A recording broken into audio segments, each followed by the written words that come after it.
How to receive your computer. DropBox Computer Repair Service by Computer Garage.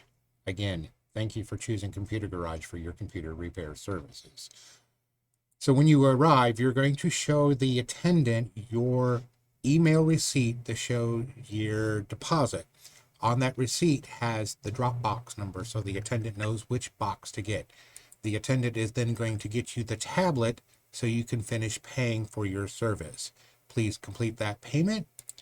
When you complete it, you will get a receipt. Show the attendant the receipt. They will go get you your box. Once they get you your box, they're going to give you scissors also. You're going to cut off the zip ties that have your box sealed. You're going to lift it from the one side, you're going to lift it on the other. You're going to remove the pillow, you're going to remove your computer.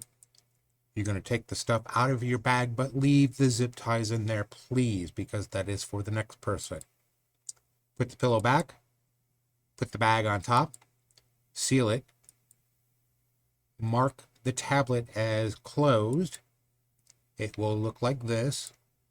Notify the attendant so they can put it back into its normal spot for the next person. Again, thank you for using our service. Have a great day.